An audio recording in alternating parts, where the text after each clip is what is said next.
Janet Morana, Executive Director of Priest for Life. Welcome to Just Ask Janet. And of course, this evening we are going to continue our analysis of the Dobbs decision. And I'm joined, of course, this evening by the big expert in this topic, Father Frank Pavone, our National Director. Father, welcome to the program. Great to be here again and with all our viewers. And Janet, it's so important that we are delving into this decision because, a lot of people, there's a lot of hoopla going on, and people are saying things pro and con. There's a lot of fluff, but we're digging deep into the actual decision, aren't we? Right. Well, yes, we are. And for those who maybe weren't here the past few nights, just to give you a quick summary, we've already reviewed that abortion is not in the Constitution and why all their claims about this amendment and that amendment. We went through all that. And then we went through the history, because that was the other argument. Well, what's the history of abortion in the United States? So we went through that argument. And by the way, all the previous shows, if you missed them, are on SupremeCourtVictory.com. Again, that's SupremeCourtVictory.com. That's where we're putting all these and all Father's notes and follow up. And as we add more things, it's always going to be there. So that's the place to go. So go ahead, Father. Well, let's start class. Let's go. Okay. So here's the opinion. And let's pick up where we left off. Like Janet said, we started out by showing that the decision says, okay, abortion's not in the text of the Constitution. It's not in the history either, because if there's a constitutional right that's not mentioned in the Constitution, the Supreme Court rule is it's got to be in at least somewhere in the history, deeply rooted, in fact, in the history of the country. And we looked at how they try to find it in the 14th Amendment, and the decision deals with that. I want to go, Janet, I want to add a few things to those points here tonight. So let me go over to the whiteboard. Of course, Father loves that whiteboard. Oh, yes. So we have the overarching question here. Does the Constitution confer a right to abortion? Of course, the Dobbs decision says no. Now, in the history, and Janet, you researched some of this for your book, Everything You Need to Know About Abortion for Teens. The fact of the matter is that American history inherited its legal system originally from the common law, brought over from England. Yeah.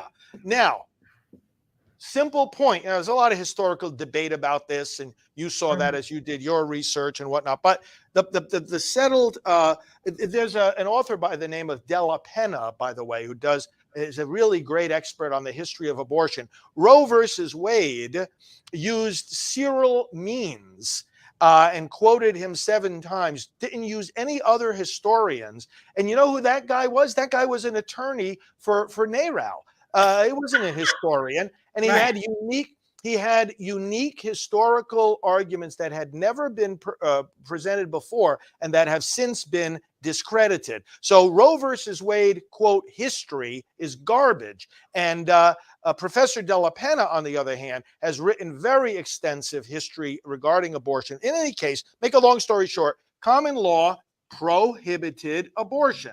Now, it was wrong. It was clearly wrong. Now, in various places, some places were more lenient than others. And for a while, as you know, the dividing line was quickening. But that didn't mean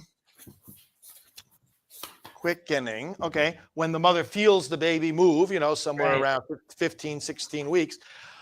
That didn't mean abortion was okay before that, but sometimes the penalties were more lenient because it was a matter of evidence, Janet. It was a matter of, was the baby really alive, and did the action of abortion really kill the baby? Well, if you could say you felt the baby move, then that's clear evidence that, the baby was alive then, is not alive now. So it was more of an evidentiary thing because, remember, there wasn't ultrasound, obviously, and you couldn't see, and we didn't know so much about the baby. So, but as time went on, here's the thing I did not point out yesterday.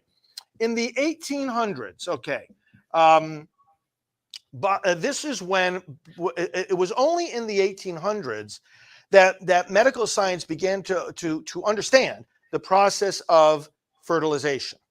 And came to realize, wait a minute, we have a human life here right from the beginning of pregnancy. So what started to happen in the 1800s is that you had codification of abortion laws from the common law into statutes, okay?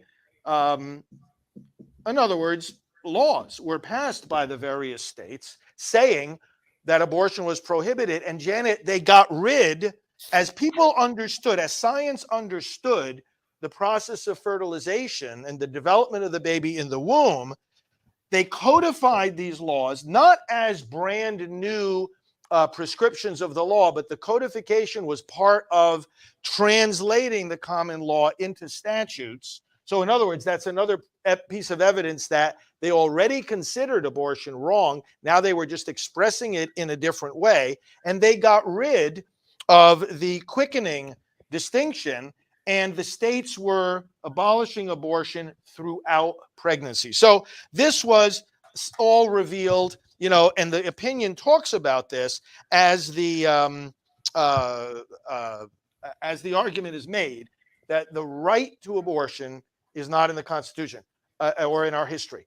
If you see places that were more lenient in punishing abortion, even there, even if you say, oh, well, here's evidence that some abortions were allowed, that's not the same as saying there's a right to abortion. Right. That's an important distinction that the opinion makes. Okay. So, Janet, I want to transition now to another. So what are the pro-abortion people, what are the supporters of Roe and Casey say in response to all this? That abortion's not in the text, not in the history. Well, predictably, you know what they say? It doesn't matter. Right. Right? Doesn't matter. Well, Nothing yeah, matters. because their point is that women have come to rely on abortion, and after 50 years of legalized abortion, how are you going to take it away from them? I mean, that's their big Right. thing. And the point is, and this is the thing we keep saying, well, by overturning Roe, all you're doing is taking it again, as we say, out of the judicial branch back to legislative. And so many states have already put abortion till birth in their, some of them in their constitutions, passed the laws. So, but it does give the states who want to be pro-life the opportunity to have their laws stand that abortion can be outlawed. So Exactly. so they need to stop the whining, because, you know, you want to kill your babies. Well, California, New York, they're going to be the capitals of travel for abortion, you know? New Jersey, where you used to live. Oh, they put it in their constitution. And they have a Catholic governor. I know. Shame, shame, shame. Shame, shame. So let's look at how do these in the opinion here, okay? So this argument is taking place in the Supreme Court. How does the other side respond to this? Well, actually, they don't dispute the lack of the right to abortion in history. What they say is, well, it doesn't really matter because we are looking, here's what they say, at a broader entrenched right to liberty and autonomy. Now, which one of the liberal justices wrote this? Well, this would be Breyer, who, by the way, tomorrow at noon. I know he retires. His departure from the court. Yeah, Mhm. yeah. Because tomorrow morning they're going to issue the final two decisions of the term. Right. Breyer has submitted his letter. He's out at 12 noon. But yeah, Breyer, Sotomayor, and Kagan, they're all into this. And remember, we have to remind people, the Solicitor General of the United States, so in other words, the Biden administration, was in court too for this Dobbs case, arguing for the pro-abortion side. Right. They actually participated in the oral argument. Solicitor General can do that if they choose. They ask the court for, you know, a period of time in the oral argument. So the Biden administration was arguing for this too. Broader entrenched right to liberty and autonomy. Now, they go back to Casey, and Janet, you'll remember this. In Casey, there is the so-called mystery clause. And what that says, and I'll quote it, okay, the mystery clause in Casey, at the heart of liberty is the right to define one's own concept of existence, of meaning, of the universe, and of the mystery of human life. That's actually in the Planned Parenthood versus Casey decision. That's what liberty means to these people. It is an unhinged, I mean, it is biblically, you will be like gods. Well, Liberty means, yeah. But see, Father, that just shows you why they're saying abortion till birth. They've gotten to that point because they're saying the mother should have the liberty to decide the fate of her own child, basically. yeah, And wasn't yeah. it that one guy, was it Buttigieg? One of them who said even after birth, and that former governor of Virginia was in favor of even after birth. Oh, Northam, you mean, of Virginia? Northam, yeah. Yeah, Yeah. yeah. So it's stemming from this It same is. mindset. Well, the mystery clause, I mean, you really want to look at what that means. It means you could do what you want. Everyone Right. makes their own truth. The opinion actually says, if you really believe that, but here's what Dobbs says, it proves too much. Because then you can claim the liberty to use illicit drugs. You could claim the liberty for prostitution. You can do anything. Now, what the other side does to continue to develop this idea that there's this broader right to liberty, okay, it's not in the text, it's not in the history, but it's there, they say. Well, look, the precedents. Now, we're not talking here about precedents of Roe and Casey, because tomorrow night, Janet, we're going to get into this whole thing about stare decisis. Right. But the other precedents of the court are invoked by the other side to say, well, of course there's a right to liberty and privacy that should not be infringed, and that should include abortion. What are some of these precedents? Well, the contraception cases. Now, tell our audience how we know, the Eisenstadt case, okay? Griswold versus Connecticut legalized contraception for married people, but Eisenstadt versus Baird legalized it for single people. Right. And we know the man, Baird. don't we? We know Baird. Yeah, Bill Baird was from New York, and he also opened an abortion clinic in New York, in Long Island, actually. And he did not think it was right that contraception was only legal for married couples. He thought single people should have the right to contraception. And so he challenged the law. Up in Massachusetts, he went on a college campus, and he bought some contraceptives up there in a pharmacy, had the receipt for them, and he had it all like rigged already, gave it to a college student. Of course, he was arrested, and he fought his case all the way up to the Supreme Court, and he won. Yeah. It was because of Baird that versus Eisenstadt that we have contraception outside of marriage. So those are two of the precedents that the other side points to. Then there's a case called Loving. That was a case that permitted you to marry interracially. Another case called Moore dealt with the right to live with relatives. Another one, Turner, the right to get married in prison. There was a Pierce case, the right to choose for your children what kind of education you want to give them. And then, of course, more recently, after Planned Parenthood versus Casey, you've got the Lawrence and Obergefell decisions, the right to have sexual intimacy with a person of the same gender, and also the gay marriage case. Okay, so these and other cases too. When you think about it, okay, this is talking about basically the freedom to do certain things without government taking away or intruding on those choices. But the difference, Father, is all those examples, and I think the conservative justice has pointed this out, all those cases are not the same as Roe v. Wade and Casey. That's right. That's right. The Roe v. Wade and Casey take an innocent life. And all those other examples of liberty that the liberals are pointing at, none of those take an innocent life. And isn't that what the justices said, right? That's what they said. Abortion ends a life. Let me quote from this Dobbs case, a paragraph that goes right into this, what you just said. That's exactly the response to them invoking these other precedents. And, oh, well, if you can do what you want in those other contexts, why don't you have the right to choose abortion? Well, here's what Dobbs says, quote, what sharply distinguishes the abortion right from the rights recognized in the cases on which Roe and Casey rely is something that both those decisions acknowledged.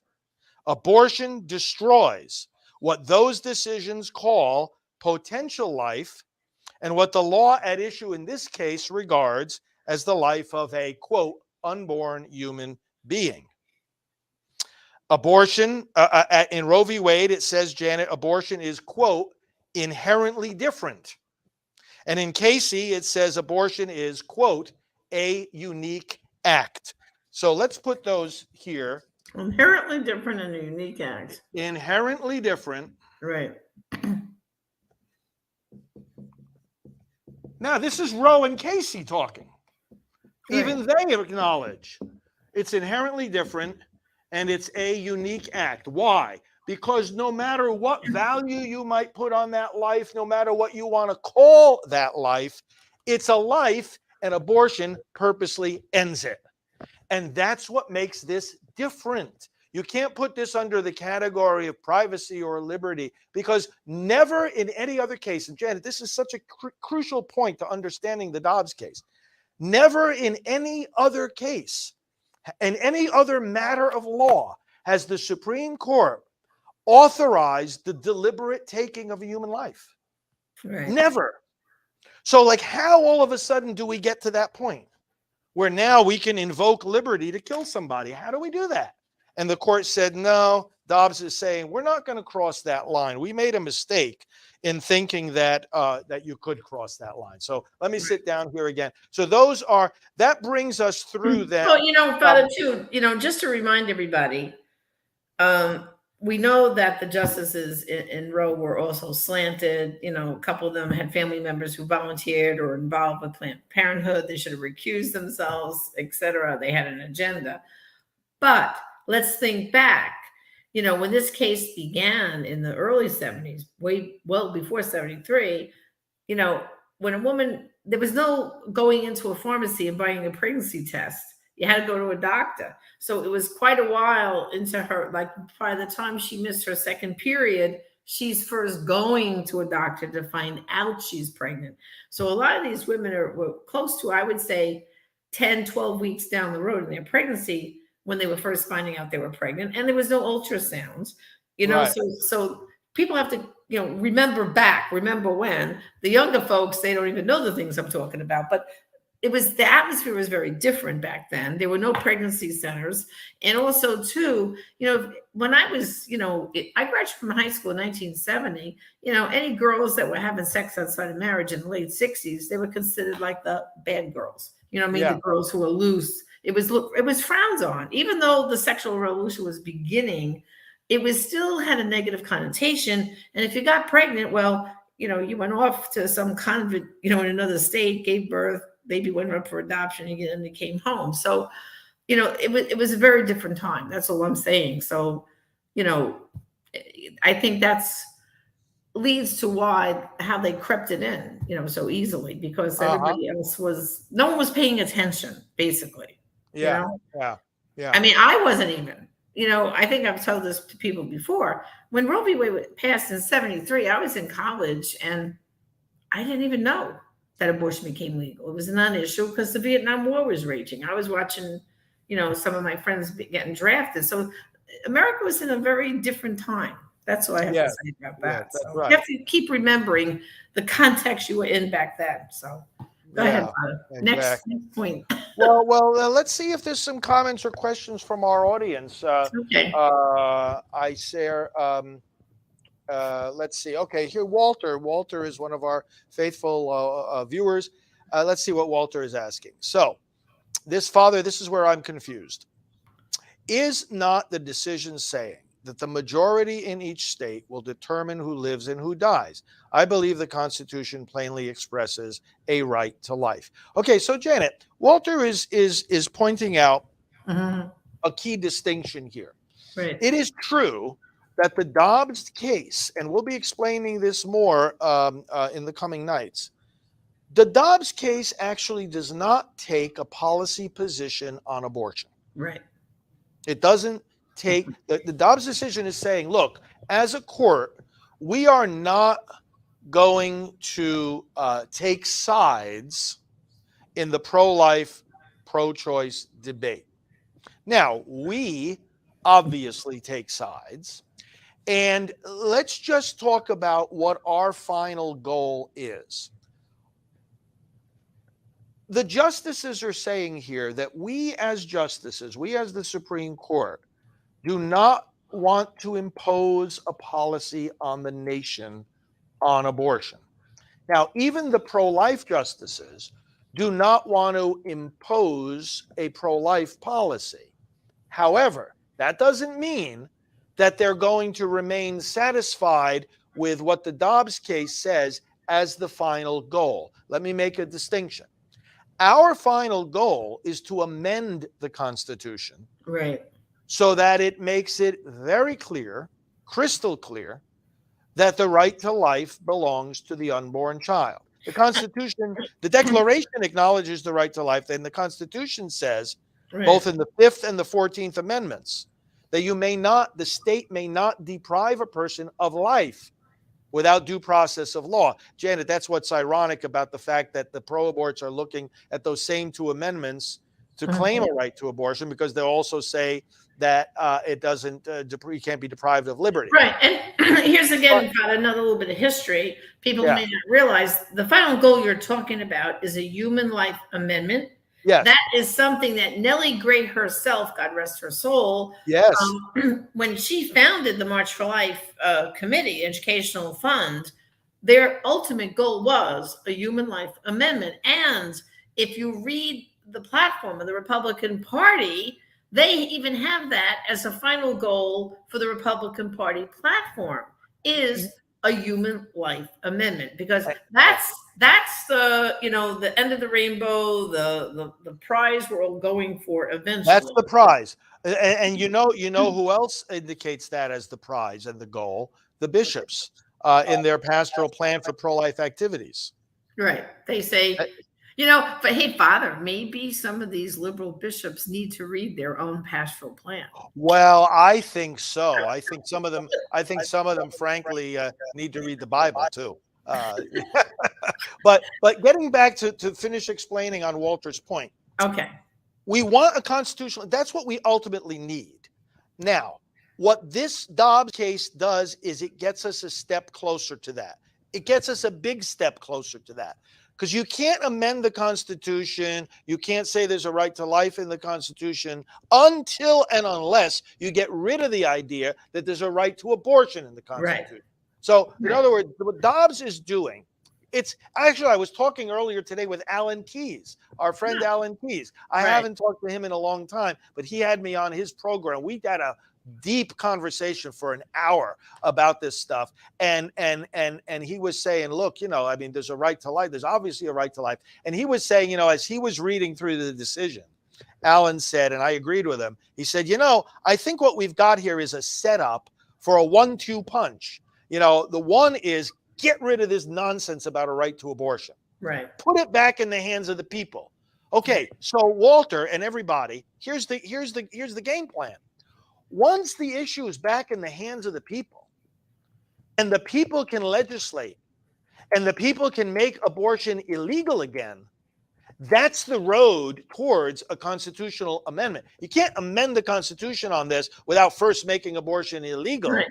And in making it illegal, the people are getting ready to, we have to build a consensus. We have to build such a strong wave against abortion in the law that eventually it becomes feasible for the states to actually ratify a constitutional amendment.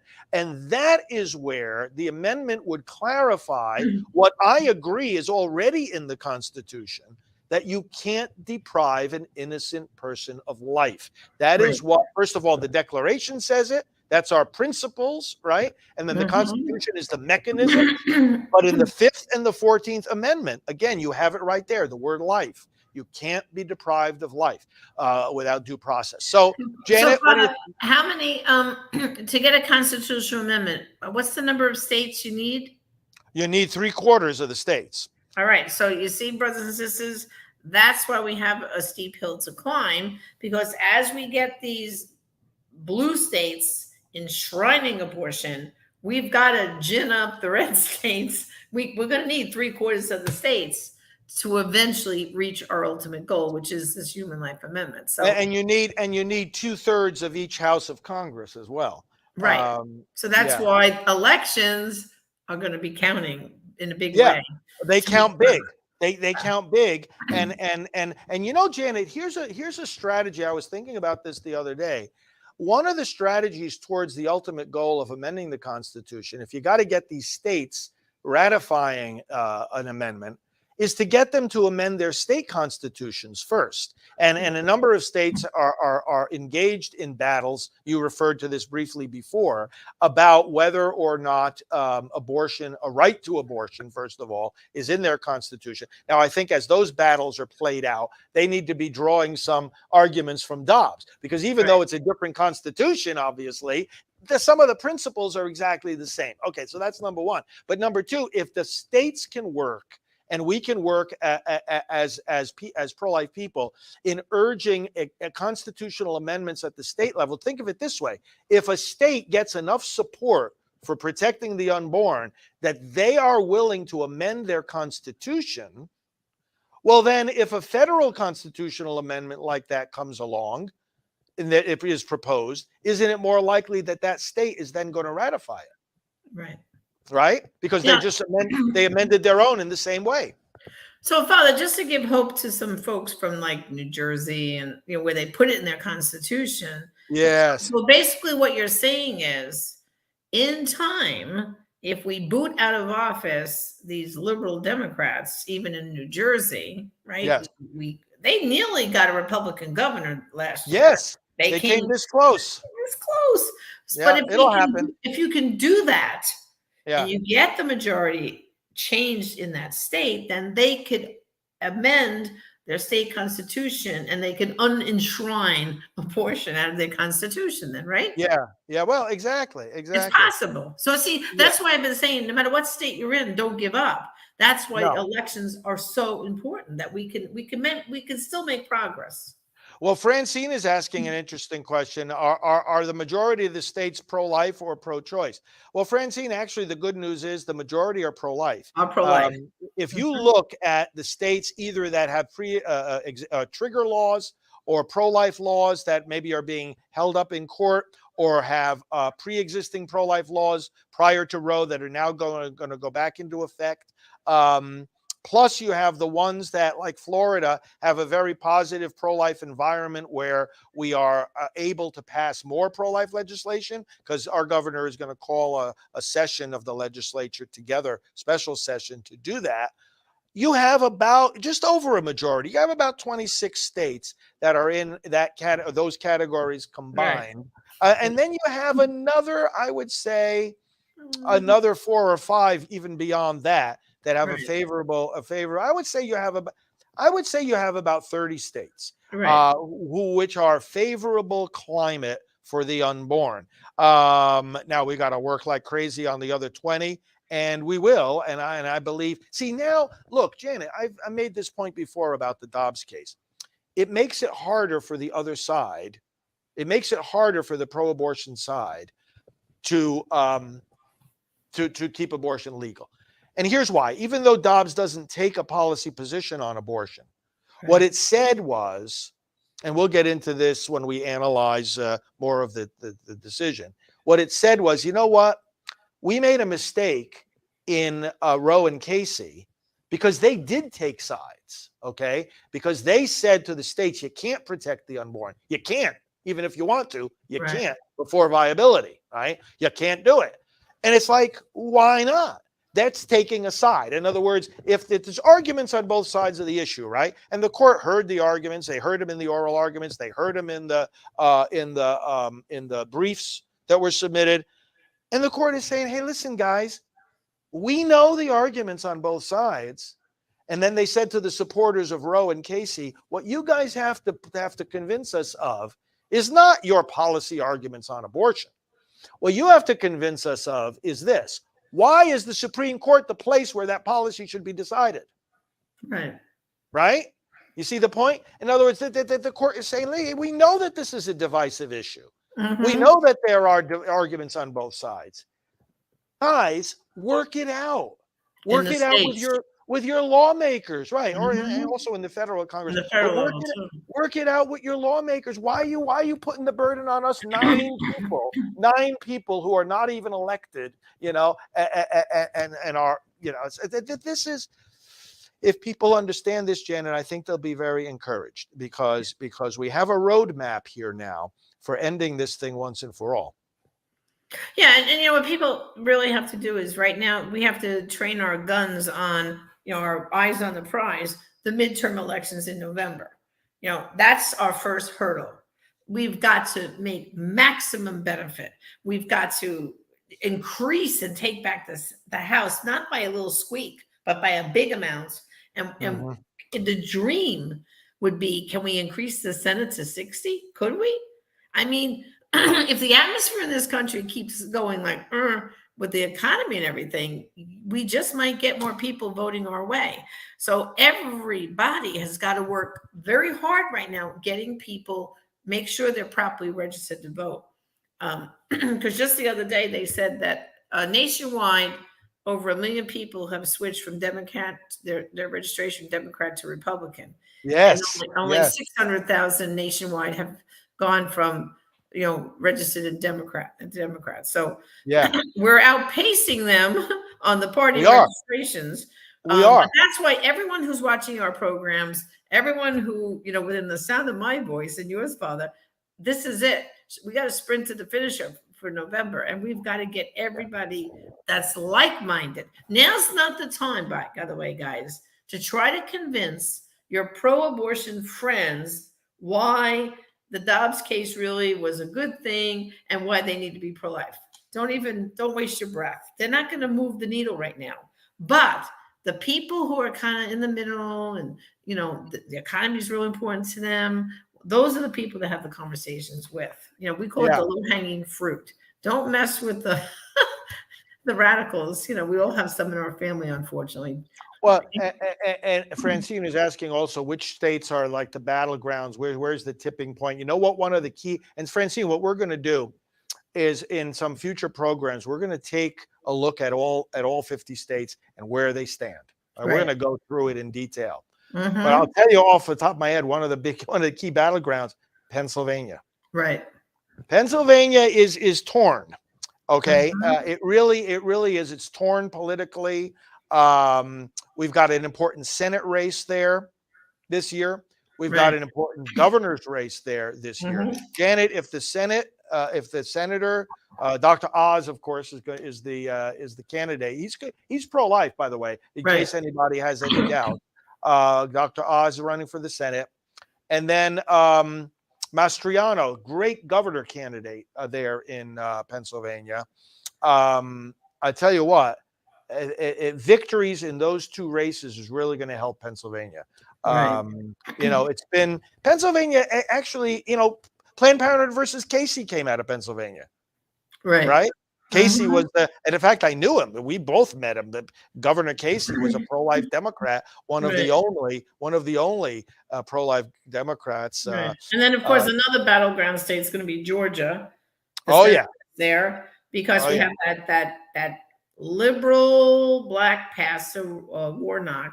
Oh, you and I have had. We also have the black football star on the Republican side, who's 100% pro-life. I was just with him, Herschel. I was just with Herschel Walker, great guy.